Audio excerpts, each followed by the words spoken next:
There's various ways to loop media. One way, if it's a video clip, you just drag it down to your timeline and the video clip is shorter than your timeline. One way to make this loop longer is by going to the project window, right-clicking on that video asset, go under Interpret Footage and click on Main.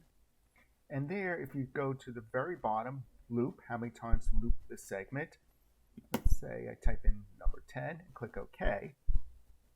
This footage has been extended, and all you have to do is either drag out this end of the footage till you reach the end of your composition, or just go to the other end of your composition with the playback head and press the Option right bracket to extend that composition's length. And so now this water will just continue to sparkle even beyond its initial ending. What if this wasn't a video clip?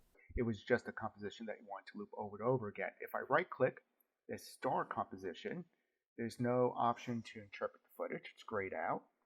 If I drag out this composition above the C, you see it has a hard ending at 300 frames out. That little icon right up there, which states that's the end of the composition, that's the beginning of the composition. So if I want this star to continuously bounce over and over again beyond the end, I can't just apply loop out here because loop outs are applied to keys. To create the ability to use loop out for this composition, with this layer selected, go to Layer, Time, and enable time remapping, which does create keys that we could do loop out. These keys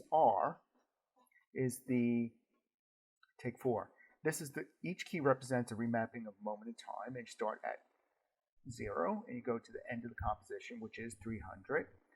If it's somewhere in the middle, I create a new key.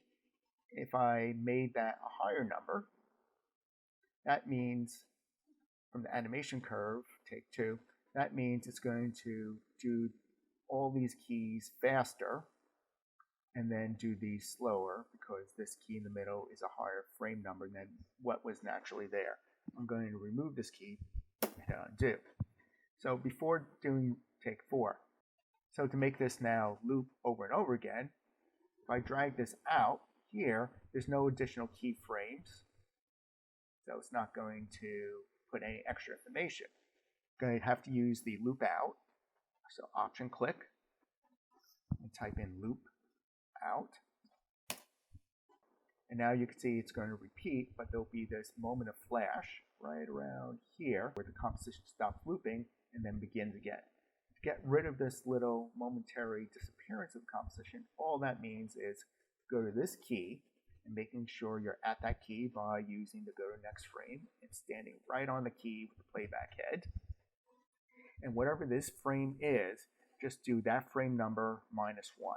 So if your composition is 1500 frames long for this loop, then it should be 1499. In this case, it's 300 frames, so this number really should be 299.